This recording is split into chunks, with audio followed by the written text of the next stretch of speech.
thing I want to talk about in this era of citizenship is Reconstruction and then the continuing debate about the status of Black people in the United States. Reconstruction is the era basically from 1865 to 1877. And here was the main debate. What was to be both the status of Black people and the status of the Southern states that had been in rebellion? As the end of the Civil War drew, these were real questions. Were Black people going to be free citizens? This was a question even in the North, where in many cases they hadn't been able to vote before the Civil War. Would slavery end? Now you might think, well, of course it didn't end with the Emancipation Proclamation, but no, it actually didn't. The Emancipation Proclamation only freed slaves in states that were in rebellion. It was a war measure. States that were slave states that had stayed in the Union, and there were some, weren't under the Emancipation Proclamation. And what were going to be the rules for Southern states rejoining the Union? Would the treatment of Black people matter as they rejoined the Union? Would there be criteria? The first question that was solved was the question of slavery. The 13th Amendment, passed before the death of Abraham Lincoln, said that slavery was going to be outlawed in the United States. So that question was settled. And there were certainly people, as the war drew to a close and they looked towards what would happen next, who argued that this was the moment where the United States could become a multiracial republic with Black people and white people sharing the same citizenship. But that wasn't what a lot of white people in the South wanted to have happen. Between 1865 and 1867, many Southern states began to impose new laws on freed Black people. These are called Black Codes. They were things like requiring Black people to sign long-term labor contracts that, as you might suspect, did not benefit them, or allowing the children of Black people to be forced into apprenticeships, which sounds suspiciously like the system called slavery. In 1867, Congress, led by Northerners, decided to take over the process of Reconstruction. They decided they weren't going to let Southern states set the rules, particularly as it related to the treatment of Black people. Part of the criteria for rejoining the Union became passing the 14th and 15th Amendments, amendments that gave birthright citizenship, equal protection under the law, and universal male suffrage. It also meant that Northern troops would occupy the South, enforcing laws that gave Black people the right to vote and serve on juries. And between 1867 and 1877, Black people did vote and they did serve on juries. They held political office. They were real citizens of the states, both North and South. But in 1877, Reconstruction ended, and it ended as a result of a political compromise. Northerners, as we'll talk about in a moment, grew tired of Reconstruction. They wanted to move on. In 1876, there was a contested presidential election. Both the Democrat and the Republican was Rutherford B. Hayes, argued that they had won certain states. So they came to a compromise. Hayes became president. He was a Northerner and a Republican, and he would end Reconstruction. So in 1877, Northern troops pulled out of the South, and Southern states were then able again to begin to make their own laws and to increasingly strip away the rights of Black people.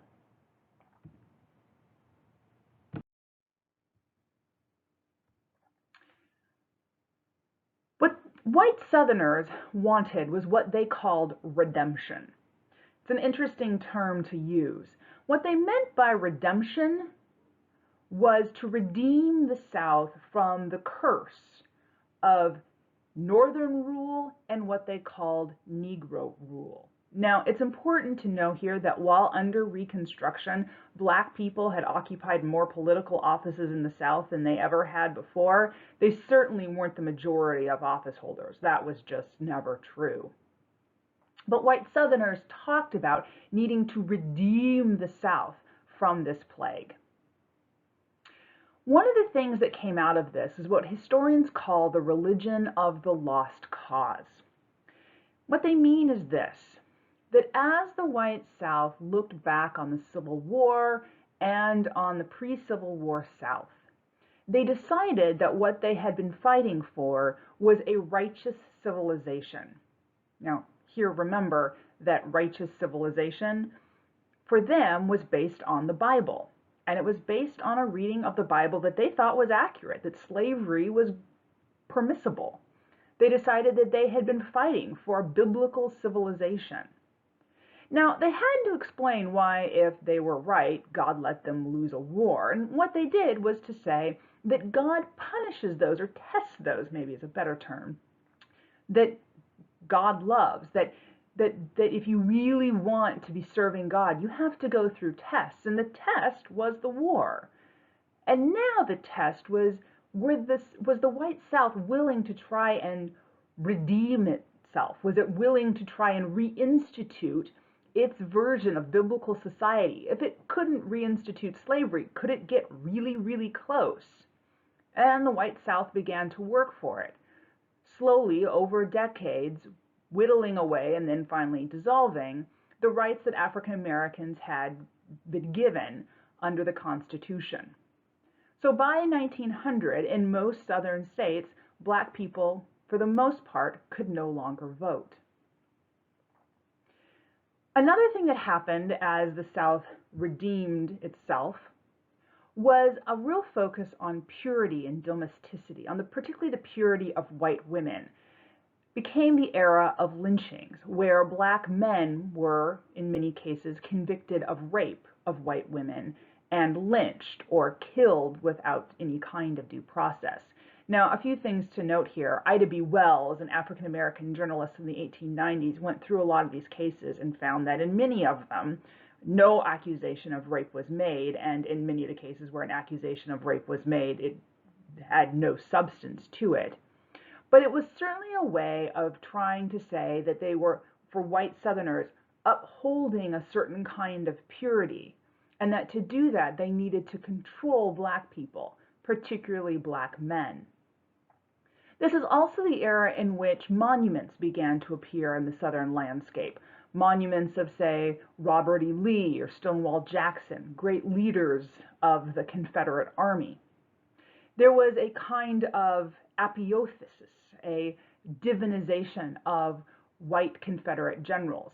You have here on your slide language about the death of Robert E. Lee. And look at this picture.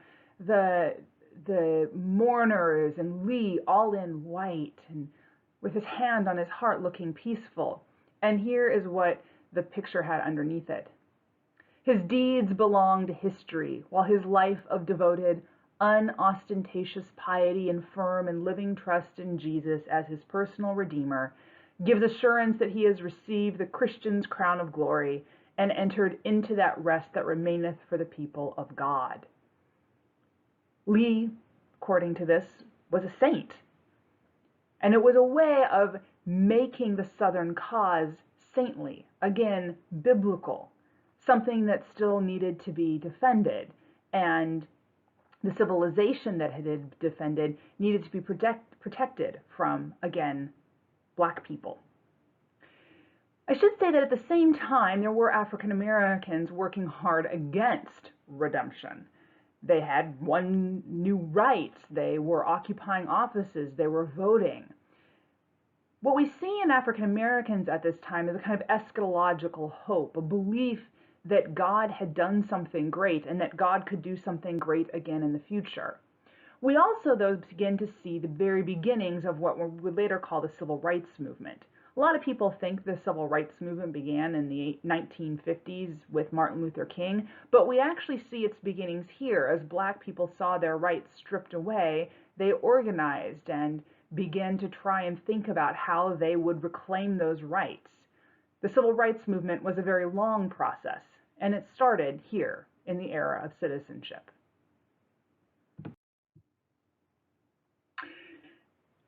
What happened in the South couldn't have happened if the North hadn't let it.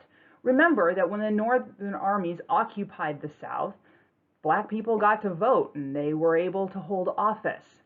But Northern figures and a lot of white people in the North grew tired of Reconstruction. They wanted what they talked about as national reconciliation, which in many cases meant reconciliation with white Southerners at the cost of black Southerners. What we see in the North is that some figures that had been anti-slavery stopped supporting the Reconstruction effort. One famous example is Henry Ward Beecher, brother again of Harriet Beecher Stowe, who wrote Uncle Tom's Cabin. Beecher had opposed slavery, but he grew tired of Reconstruction and even began to talk about the good of the white Southerners and talked about their civilization and their way of life in rather glowing terms. We see white people in the North with tremendous power, people like Dwight Moody, one of the most famous evangelists of the 19th century, and Frances Willard, a woman who you may not have heard of, but was probably the most powerful woman in America in the late 19th century. She was the head of something called the Women's Christian Temperance Union, which worked against the sale and drinking of alcohol. Willard had opposed slavery, but as her temperance movement moved south, she allowed segregated chapters. She also had a kind of middling position on lynching. She opposed it, but she suggested that there was a logic to it insofar as black men were raping white women. When Ida B. Wells said to her in writing that that's not what was happening, Willard still waffled, unwilling to come out against lynching in the really same hard-nosed way she came out against, say, having a beer with lunch. So all of this is to say is that there was a post-war optimism on the part of both white Northerners and white Southerners, a desire to be a nation again, a nation expanding to the West, a nation expanding in the world, a nation gearing up its industry. And for many white Northerners, if that meant not fighting for the continued rights of black Southerners, that became a price for national reconciliation that they were willing to pay.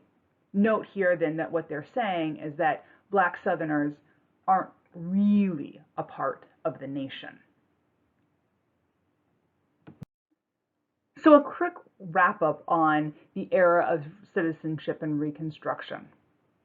It was possible to be opposed to gross injustice, say slavery or lynching, and still defend or contribute to other forms of racism. Frances Willard opposed slavery, and she basically opposed lynching, but she was certainly willing to at least countenance segregation and think about why people might think lynching is okay. It's not an all or nothing most of the time we see in the 19th century.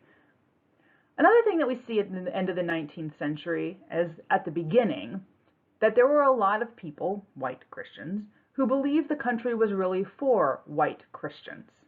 Now we have seen some, both white Christians and non-Christian people, who made arguments otherwise, who argued that the country could be for people who were not Christian or not white, and that Christian and white didn't go together. But certainly there were some, as we saw with Josiah Strong, that really believed that being white and being Christian amounted to the same thing. All of that means that W.E. Du Bois turns out to be right. The 19th century didn't solve the problem of race in our country. And so, in the 20th century, the great question, the great problem, would be the problem of the color line.